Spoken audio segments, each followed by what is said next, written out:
Hey Merfolk fans, I'm Joe. Thanks very much for joining me today. If you'd like to support my channel and all these videos I make, please take a moment and check out the link above to my Patreon page. I'll also put the link down below in the description. I'm back with round 3 of a Modern League, currently 2-0 after beating Blue-Red Phoenix and Mono-Green Tron. For round 3 I won the die roll and I'll be on the play. Playing against Gul Dukat, they have this mythic avatar which always a little bit intimidating. You know, it's somebody who plays a lot of magic. But this is a beautiful Merfolk hand, so I'm definitely going to keep and feeling pretty good about my chances. Opponent kept on 7 as well. We're going to open with Benthic Biomancer, just pass the turn. Depending on what the opponent plays, we've got some really nice options for turn 2. Between adapting Ben, playing Silvergill Adept, playing Spreading Seas. But since they played a Scalding Tarn, odds are Spreading Seas is not going to be the best. In fact, they actually fetched a basic island. Into Serum Visions. Passing the turn back to me. I'll definitely choose to go with Spreading Seas in this situation. Not Spreading Seas, geez. Silvergill Adept. Not Spreading Seas. Silvergill Adept draws me a Mutavault. That's a land that's also gas, but it doesn't really help me develop my board so much. Okay, opponent goes into a second Serum Visions. They find a mountain. So I'm going to start by Spreading Seas. Putting Spreading Seas on this mountain. It is a blue-red matchup. It has a lot of islands already, but the opponent was digging pretty hard. It made me think that they were looking for land, so it was kind of a read, which can be difficult online because you can't really see the person's face, but I chose to try to take them off red for a little while. So they do tap red and play Lava Dart. This is pretty scary because if they wanted to, they could sack that right now and kill my other creature. 2 for wanting me, but actually they would lose a mountain too. If they did that right now, they would take me off of the card draw and Spreading Seas. But as things went, I think that they needed that mana. So they chose not to sacrifice the mountain. And as things stand right now, they have no mountains to sacrifice for Lava Dart. That's definitely something we're going to track as the game goes on. Because Lava Dart can get us if we're not careful. Very happy to have drawn into that island because it means we can go ahead and play out our second Benthic Biomancer. Go ahead and get in for 1 here and play the second Ben. Now, these guys are pretty weak to Lava Darts, but the opponent already played one out, so hopefully they don't have another one and another mountain. Well, there's an Islet, which is red mana. They're going to go for Aria Flame, and that Force of Negation that we just recently drew is going to be super useful. I chose to pitch Silvergill in that spot because between having 2 creatures and a Mutavault ready to attack and a Lord in hand, I think the Lord is pretty much what we want. And we drew another Silvergill anyway. So we're going to activate a Mutavault here and just get in for 7. Okay, so 3, 2, and 2. Opponent goes down to 9, and clearly we have a 1-turn clock here. They start with Sleight of Hand, Thought Scour, Steam Vents untapped, Lightning Bolt on the Lord. So opponent is managing to stay alive, but we can keep playing creatures. Instead, I chose here to just get in with Mutavaults. Make them use their resources to deal with what I've already committed to the board. Lightning Bolt, but they take 1 from Fiery Islet, and going to hit a Mutavault, and they're going to take 4 more, going down to 2. They cycle the Islet, play a Serum Visions, desperately looking for removal, find a Faithless Looting, and 2 Arclight Phoenixes, which are pretty nice as blockers. They do have mountains to sacrifice now to the Lava Dart that was sitting in the graveyard. We draw a Waterlogged Grove, and so it looks like all we're going to be able to do for this turn is just establish a bunch of creatures. So get the Benthic Biomancer on the board. No attacks to be had right now, but opponent is extremely back-footed, sitting at 2 life against 20. They start with an Opt, Thought Scour. Can't attack at all with these Arclight Phoenixes. I'm going to activate this Mutavault here. Go for attacks without playing a Reejerey. Now, the idea being that if they don't have another Bolt here, the best they can do is block Silvergill, block Mutavault, and then I can just choose to adapt one of these Benthic Biomancers if they don't have removal. So if they do have a Bolt, what's going to happen is block, block, and then if they don't have the Bolt, they die to the 2 Benthic Biomancers. If they do Bolt 1, I can adapt the other. So this is a pretty sneaky, good situation for Benthic Biomancer. Now, in post-sideboarding, I'm not going to have Benthic Biomancer in the deck because it is so weak to Lava Darts. You can see that they've killed, I think, 3 of my creatures this game with Lava Dart. Maybe 2. So Benthic Biomancer comes out, but you can definitely get some good value in game 1. Okay, opponent goes for Bolt, and so of course we can just adapt the other Benthic Biomancer, making him a 2/2, lethal on his own, and opponent just scooped there. So a very aggressive game 1 for Merfolk. Let's take a look at game 2. Hopefully that one went just as well as this one. Okay, back for game 2. Let's take a look at the sideboard. Definitely take out all those Cs. Looks like I took out 2 Benthic Biomancers, and so that's 9 cards out. I believe I took out 3 Benthic Biomancers in round 1. So 9 cards out, and then I believe I would have brought in 2 Kiras. It looks like I left one of the Dismembers in the board here. I think I could cut another Ben and bring in another Dismember. But in this case, I brought in 2 Echoing Truths, 2 Dismembers, 3 Relics, and 2 Kiras. Substantially improving the matchup. I'm sure the opponent has a lot of good stuff too, like Anger of the Gods. And this is a little sketchy, but we're definitely going to keep it. And we drew into a second island, so that's beautiful. Okay, tap Steam Vents. Opponent's down to 19. And they go with Thing in the Ice. Now, I gave this a fair amount of thought as to whether I wanted to take this opportunity to play out one of my creatures and hope they just can't flip the Thing in the Ice right now. But it's just a risk I really didn't feel like I needed to take. We're going to be able to get creatures onto the battlefield through AEther Vial. So I thought this turn was going to best be spent just casting Dismember right away. So we go down to 16, but Thing in the Ice is dealt with. Hopefully they don't have another one. Okay, so Serum Visions. I was thinking maybe they were going to go for Aria Flame, but fortunately it looks like they didn't have it. Okay, here's a Monomorphos. We're hoping this doesn't end in a Faithless Looting with a bunch of Phoenixes, but as it went, they just had a Thought Scour and a Serum Visions. Note that the Thought Scour put an Anger of the Gods into the graveyard, so that's 1 fewer of those that we'll have to deal with. Okay, so we get to our 3rd turn. No Thing in the Ice on the board. We get to tick AEther Vial up to 2. And now I'm going to play a Lord. I could have played another AEther Vial. It was kind of a close call. The opponent's not really putting a lot of pressure on me, and 2 AEther Vials could sort of get out of hand pretty quickly. Alright, opponent plays Sleight of Hand. Opt. And what else? Tap Steam Vents. Now, I thought a lot about whether I wanted to Vial in this Lord here. If they have a Lava Dart in hand, it means that with AEther Vial on the stack, they could Lava Dart and then sacrifice the mountain to cast Lava Dart again and kill the Lord of Atlantis. And I didn't want to let that happen. Of course, if they have Bolt, it doesn't really matter. But if they have Lava Dart, I don't want them to be able to get value out of it. If I go to my next turn instead, tick Vial up to 3, I get to Vial in a Reejerey, cast a Lord, basically just get a lot more Lords onto the table. But I'm not sure, actually, now that I'm going through this again, that it makes a huge difference. Because if I go to my turn, I guess it matters if I... No, sorry, the way I could do it is try to cast a Lord.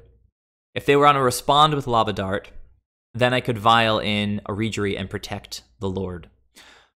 So I ultimately decided not to Vial in the Master of the Pearl Trident. It's a little bit passive, and I might have done it differently if given the opportunity again. I continue to draw gas, which is pretty nice. So I chose just to go straight to combat.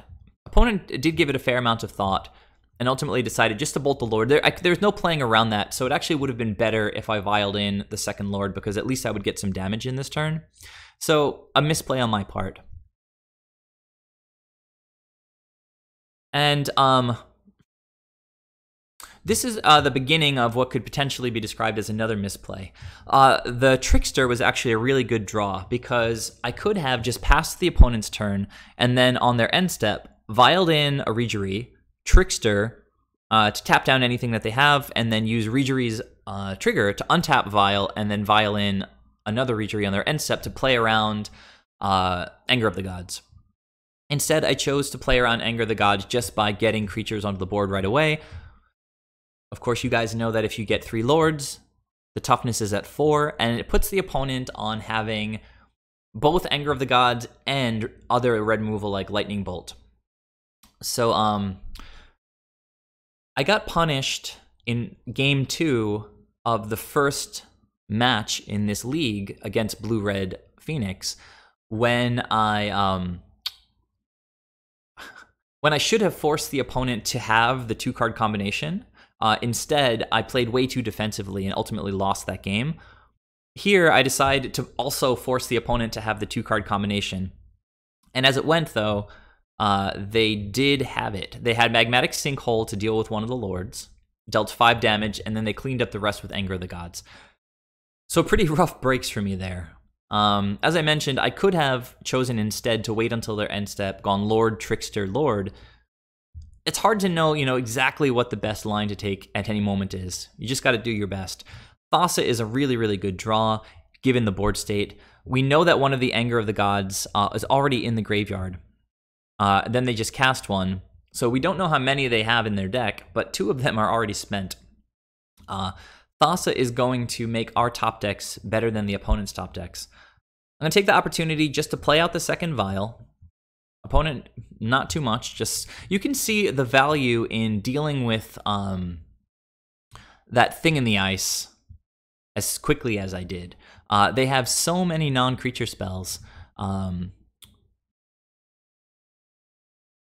I guess it's instants and sorceries. So many instants and sorceries. That thing in the ice flips so quickly. Everything in their graveyard basically is something that would be fueling the thing in the ice. So killing that thing right away is so good. Okay, well, they have another thing in the ice, but fortunate for us, we have a Trickster to be able to sort of mitigate that. Definitely going to play Thassa here. She's going to immediately start improving our draw steps. Both Vial triggers and then Thassa on top. That Vial will go to the bottom, immediately providing us some nice value, dodging that extra AEther Vial. So trying to get through this draw step here, or rather my upkeep. Sometimes these replays just kind of lag a little bit as I try to go through each step. Not sure why it happens.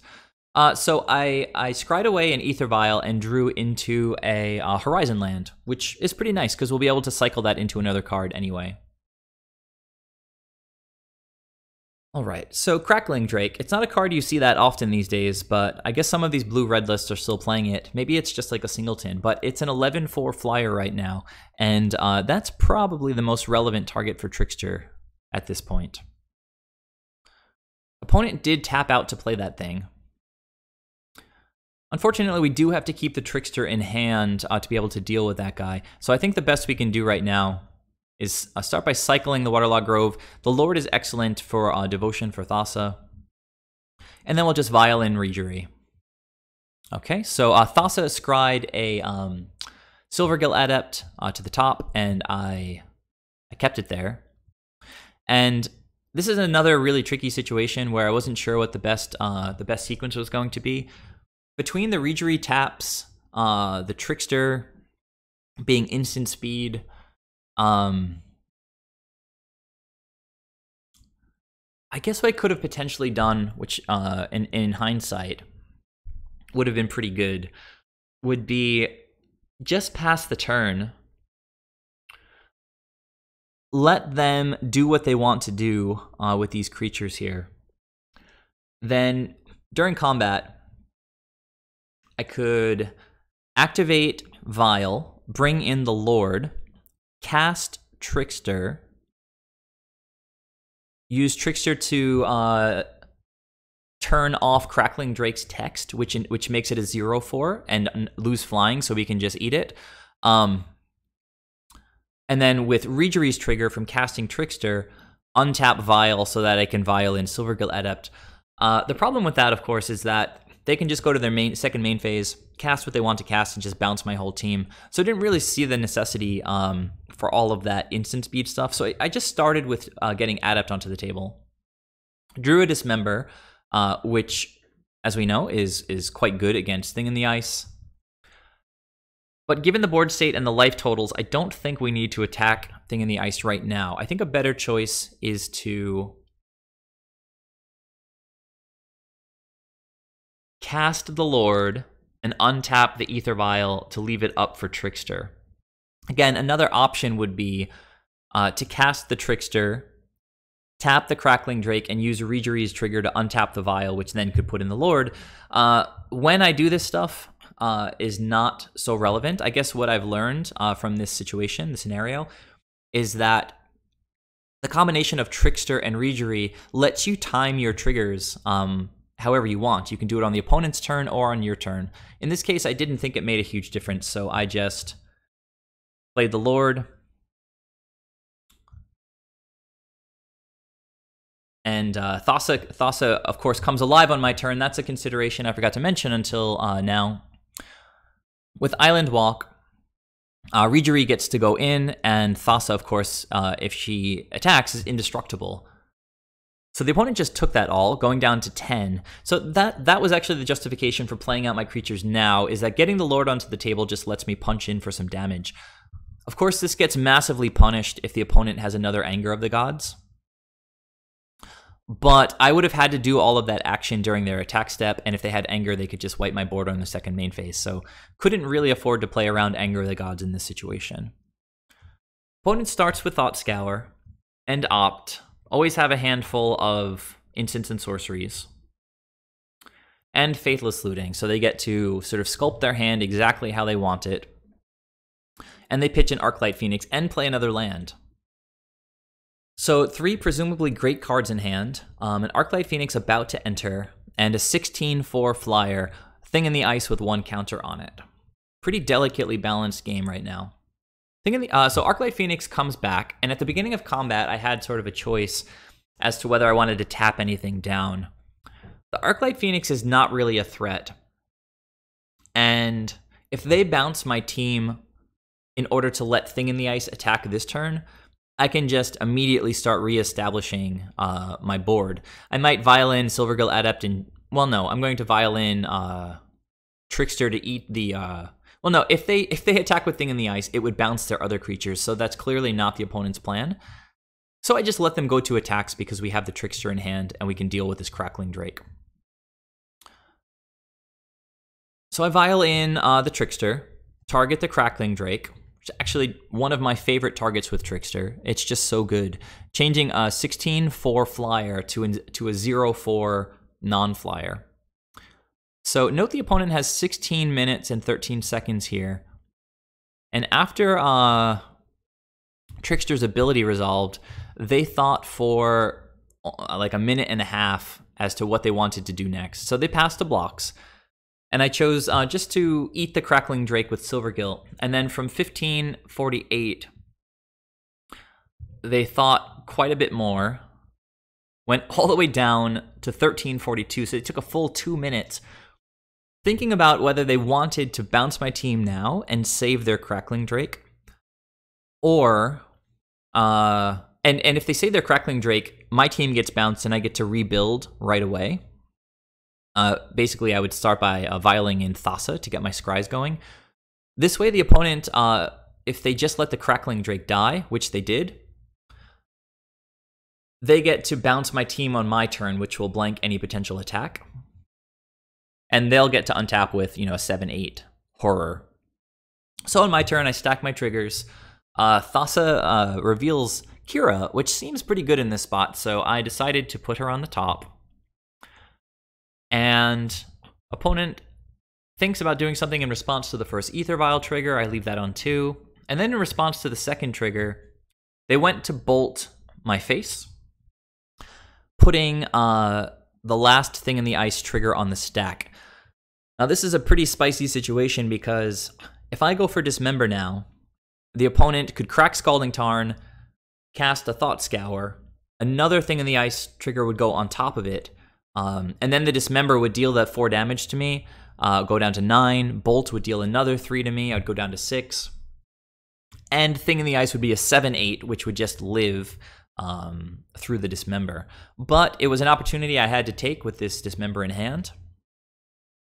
And I targeted the Thing in the Ice. My team is going to get bounced, and with only one island left, I'm not going to get any tapping and untapping out of Reejerey.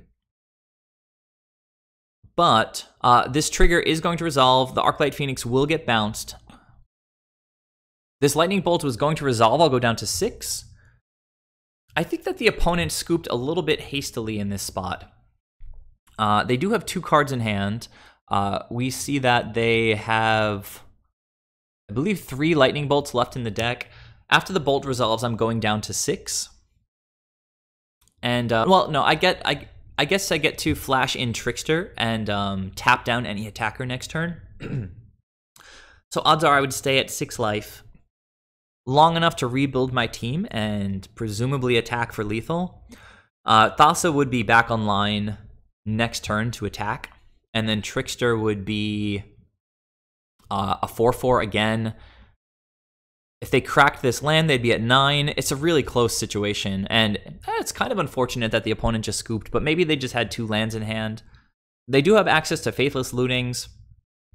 I don't know. You saw how much thought the opponent put into each of their plays last turn, and maybe they were a little bit tilted because I got to eat their Crackling Drake with a Silvergill Adept. Whatever the cause of the somewhat early scoop, I was happy to be able to get there on this 7 Seas build against a blue-red deck, because in Game 1, having 7 island-making effects against an island-based deck is not really that powerful. So currently 3-0 in this league after having beaten 2 blue-red Phoenix decks and mono-green Tron. So please leave your thoughts down below. Please subscribe to the channel if you haven't yet, and please take a moment to check out my Patreon page if you'd like to support my channel. And tune in for the next video where I'll be back with round 4 of this Modern League. I'll see you guys there. Thanks.